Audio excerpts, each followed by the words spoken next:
Hello, guys, welcome to our YouTube channel Study with Buddy. Today, I am going to take up a very new topic, the atmosphere. So, let us start today's video. As you all know, Earth's atmosphere is a layer of gases surrounding the planet Earth and retained by the Earth's gravity. And there is no definite boundary between the atmosphere and the outer space. It slowly becomes thinner and fader into space. Three quarters of the atmosphere's mass is within the 11 kilometer of the planetary surface. So this whole means kind of paragraph which I have explained to you all, we can see in this image too that Earth's atmosphere is a layer of gases, which means a layer of gases which makes a life possible on the Earth. Means Earth's atmosphere plays a very important or the most important role to so that our life is possible on the Earth, because it contains the most important components of the environment. Okay, so now the next image I have shown the layers, thin layers. Here you can see the atmospheric layers that are there. And if we are to describe the composition, first of all I must also tell you about the importance of the atmosphere. The atmosphere is not only the largest source of oxygen, it also protects the earth from harmful ultraviolet radiations, as it contains the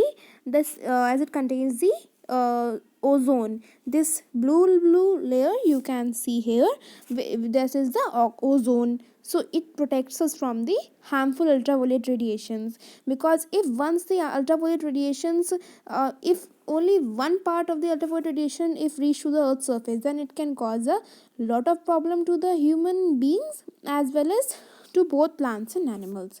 It can cause cancer in human beings, hurt the plants and animals. Plants can burn their chlorophyll, chloroplast, means a large disaster can happen. So it plays a means this just it plays a very important role.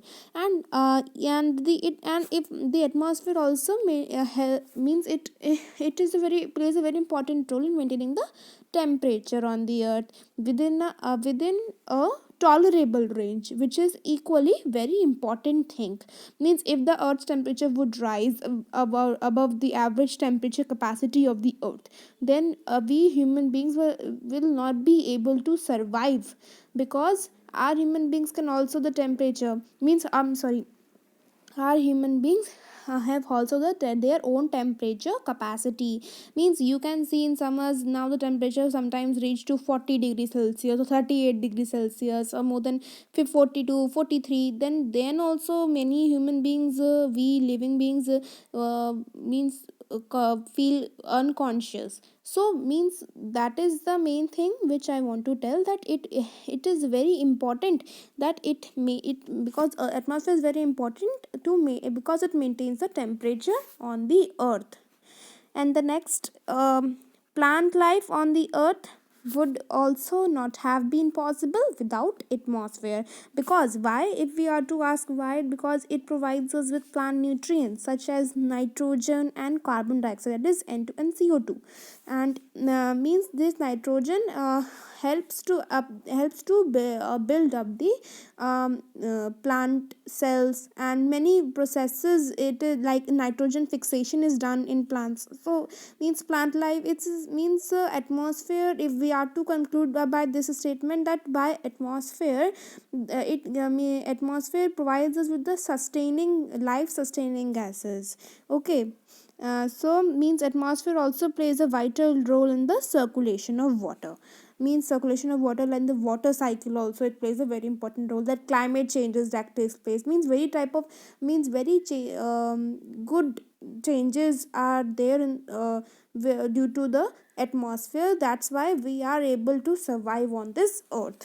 So means I talk about just right then that about the life sustaining gases. So today I had this thing I have brought before you, the composition of atmosphere.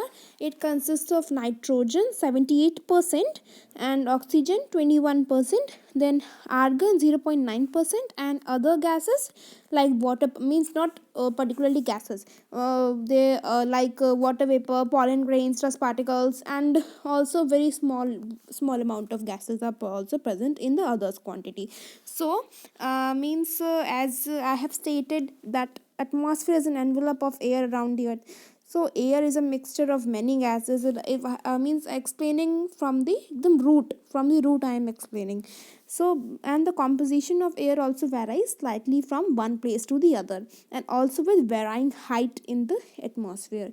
However, if we are to say that the composition of pure dry air means near the earth's surface, between the you can say between the range of uh, 20 to 30 kilometer above the earth's surface, the it is uh, it is fairly constant, pure dry air. Okay, and so now if we are to describe this composition of atmosphere, the most abundant gas in the air is nitrogen. As you can see here, 78% nitrogen is shown, and forming about means 78% of the volume of pure dry air. And then the next is oxygen 21%. And then if we are to add these two gases 78% plus 21%, 99% of the volume of the air, they together constitute. Okay, so means 99% of our air consists of nitrogen and oxygen. Okay, and the remaining volume of air is accounted for a number of other gases, means others you can say, and including here you can say argon 0.9%, argon, carbon dioxide, helium, hydrogen, ozone, etc., and water vapor, and dust particles, salt, pollen grains, etc., in others quantity. Okay, and the proportion of these gases is fairly constant in the lower layers. And if we are to say that in small proportion, first we see in large proportion, nitrogen is the abundant one, 78%, but in small proportion the argon is the most abundant. Okay, and the proportion, as we know that proportion of these gases is fairly constant in the lower layers, fairly constant in the lower layers. Therefore, these are called as the fixed components of the atmosphere. Means the atmosphere, the pure air, dry means the dry air which we breathe in, and means the air which we take in. We are taking out almost all these components inside our body. Okay. So means if in the atmosphere means we are mainly inside the body we are mainly taking in oxygen 21% oxygen, but also but in pure dry air, if we are to compose it, then it consists of these many gases, and this composition is mainly there. These gases are fixed. Means their proportion will be there this only in the atmosphere, but due to certain changes like global warming and greenhouse effects, it is slightly changing these days. Okay, so if we are to discuss now variable components, because here also variable components are also there.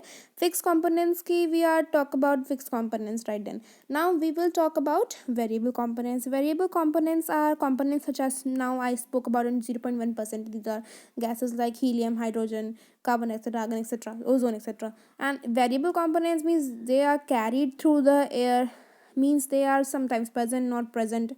They vary, they are means their amount of the means the amount of the variable components varies from place to place and from time to time. Okay, so on an average, if we are to say that variable components, most of them are dust particles, smoke, salt, and pollen grains.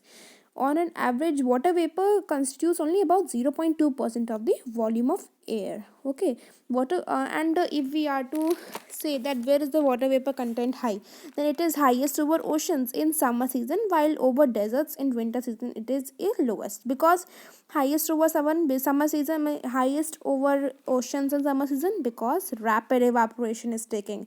As we know, oceans are the largest water bodies, so they here there because the sun is also bright all there. So the highest means very large amount of evaporation takes place from, means it is a large water body, so large amount of evaporation will takes place from there, and then the water vapor content over these oceans is will be highest, okay, during the summer season. And while over deserts, if we are to opposite of ocean, that is the desert, if we are to consider desert, then in desert in winter season it is the lowest because there is no water to be evaporated there, okay.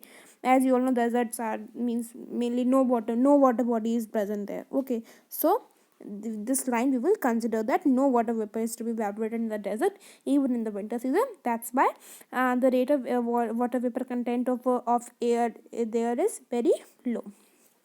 Okay, then another we will discuss the dust particles. Dust particles are means the variable, another variable content.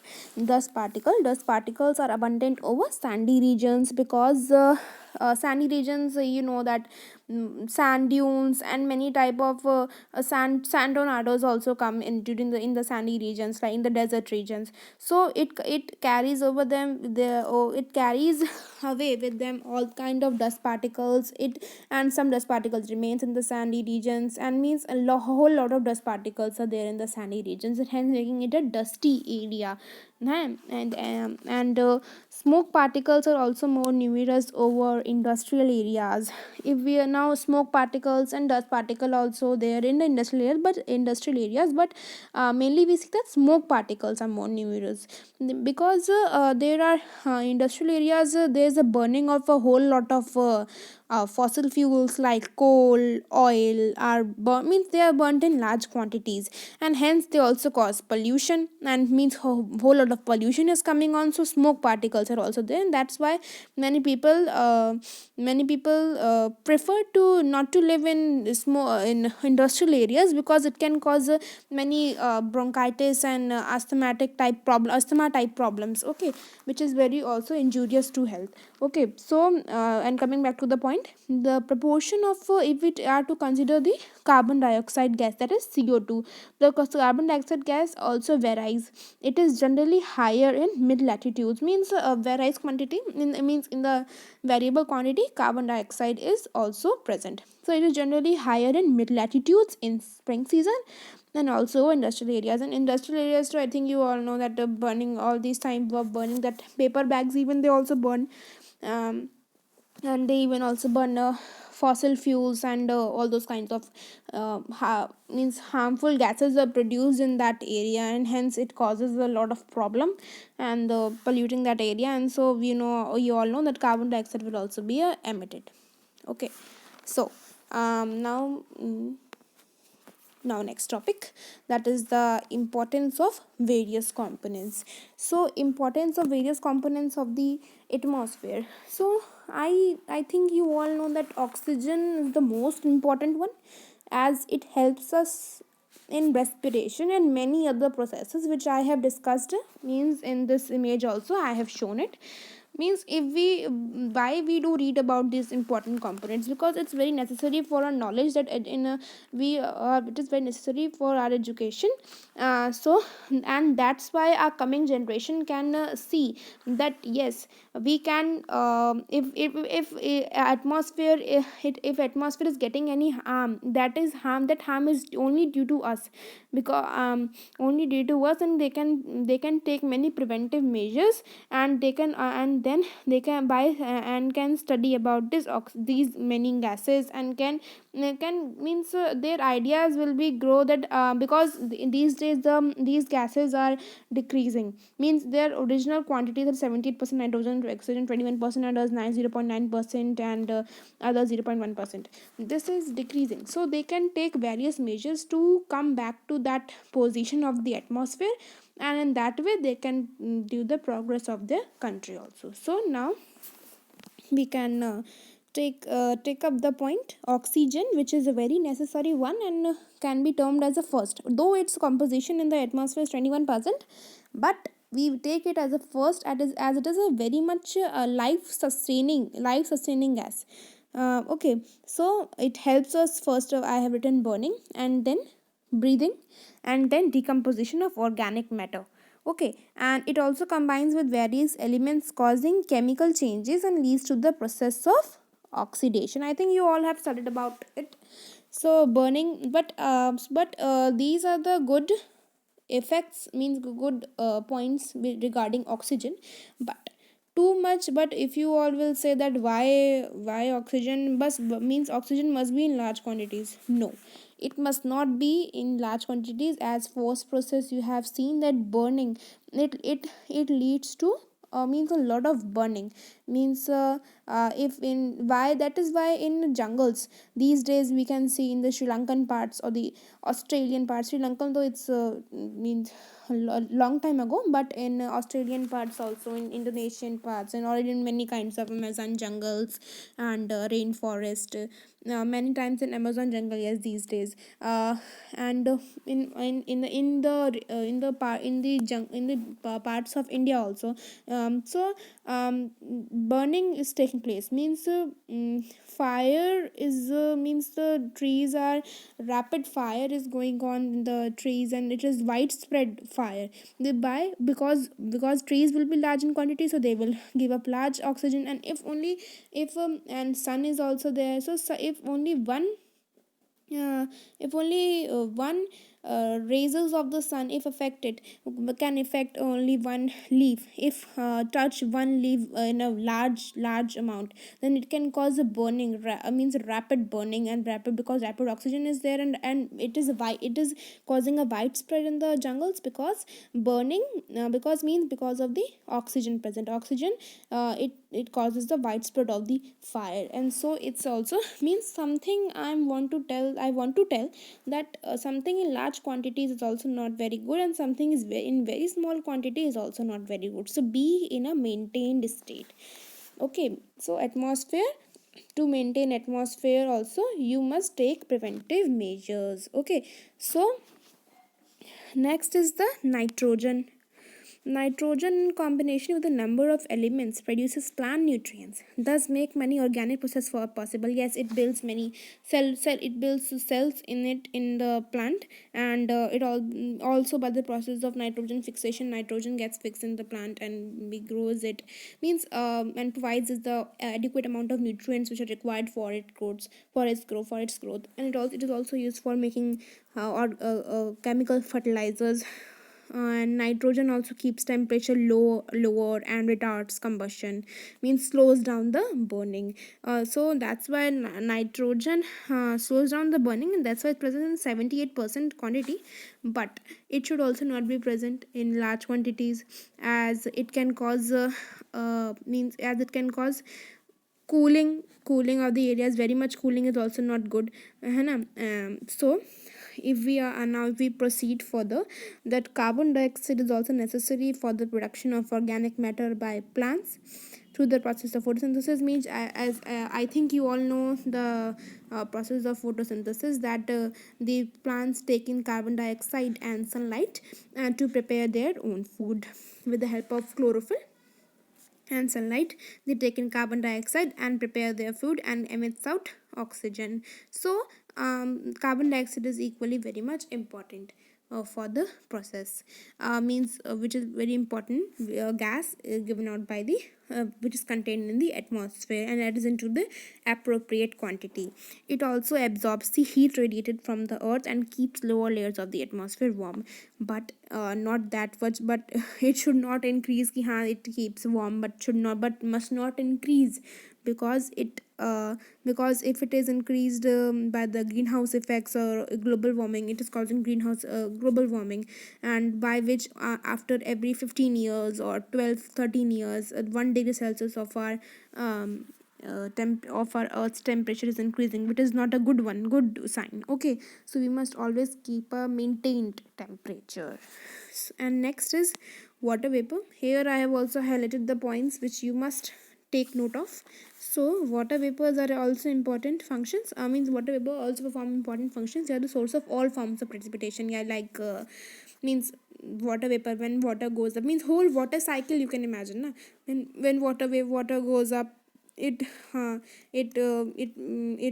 converts itself into clouds, and then clouds fog in for the water, and then it also helps in water circulation also.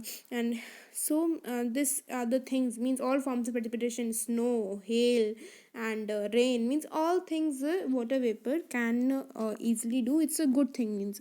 And the particulate matter also perform important functions in the atmosphere. So, and these particles scatter the energy coming from the sun. So you will ask which type of energy. The here it is a light energy, means we are able to see different colors in the light only. And because sunlight contains all the seven colors, and if it falls on one object, then we are able to see its we are able to see its actual color. So it used to scatter the light energy on the different type or different objects from the sun. उसके बाद है, and then some of the particles of water absorbing in character. It absorbs the water, it absorbs the means water, and makes that substance either drinking type, or it makes that substance um, it's make that substance wet, means this type of character we can also see in water vapor.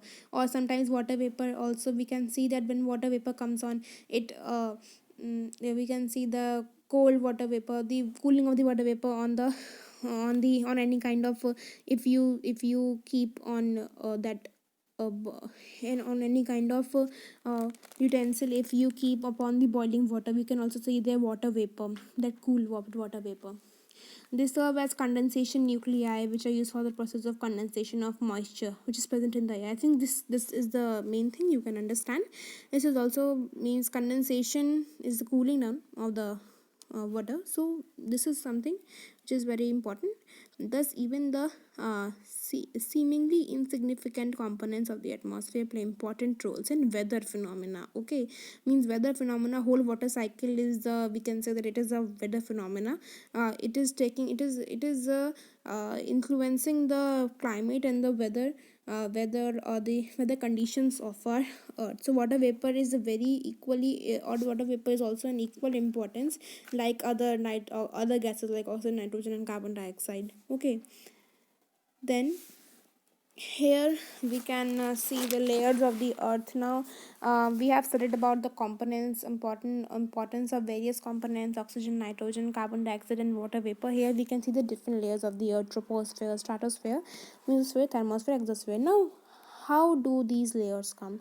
Now if atmosphere is there, it is a very common thing that it will not be there in only a small kilometer, 30 kilometer, 40 kilometer, rather it is spread over 1600 kilometers. Okay, so means to protect the earth from even the space, the products which are or the harmful products which are coming from the space also. So here it is, and we have only named them as a different layers according to their spreading part and according to their nature in different kilometers away from the earth's surface, namely troposphere, stratosphere, mesosphere, thermosphere, and exosphere. And first we will study about the structure of the atmosphere. It is the study of the vertical structure of the atmosphere reveals that the density of air is more in the lower part. This you can understand, and in the lower part of the atmosphere, and in the upper part of the air is highly rarefied, means highly here I have written by mistake it is ratified, but it is rarefied, means it is very low, means lower we can see, means in the lower part the you can in the lower part the normal gases, the lighter gases are there, but in the upper part oxygen means heavier gases, like in the lower part of the atmosphere there are. Okay, so means I have to read example: carbon dioxide is 1.5 times heavier than the air. Oxygen, nitrogen are also heavier gases, means in oxygen, nitrogen also really heavy gases, and the heavy gas tends to concentrate more in the lower part, means right then I told you that in the lower part the heavier gases are more, because if in the upper part there will be heavier gases, then it will exert the atmosphere will exert a lot of pressure on the earth's surface. So that is why heavier gases are more in the lower part, while in proportion of the lighter gases such as hydrogen and nitrogen is more in the upper part. है ना, because upper part so as to means so as to exert a less pressure, it will exert a less pressure, because from the upper part the area will increase, and it will increase low, very much high pressure on the earth. If in the upper part the higher gases are present, lighter means heavier gases are present. So that is why means it is a good creation of the god atmosphere. So and we must take important measures to protect this atmosphere. Of total mass of the atmosphere, about 99% is found within a height of 30 kilometers from the surface. 30 kilometers, namely the here I told about the layer. So here troposphere is found in the 30 kilometers, 30 or 60 kilometers above that, where a normal hot air balloons fly and all these things fly. Then stratosphere is the consist of ozone, which protects us from the ultraviolet radiations. Then mesosphere protects us from the meteors, and thermosphere is divided into two, that is ionosphere and exosphere, which also protects us from many asteroids and many more things, and in that layer many spaceships and satellites fly over. So we will study about these gases in a more brief in a more detailed manner. So in the next part I will study we will study about the structure of atmosphere. Okay, so today I'm going to ending this video. Hope you like it, and if you have any query about anything, then you can ask in the chat section. Okay, thank you so much. Subscribe to our YouTube channel Study with Buddy, and if you like the video, then please do press the bell like button. Share it with your friends, and any recommendations about means if for us that if you want to give us any type of topic,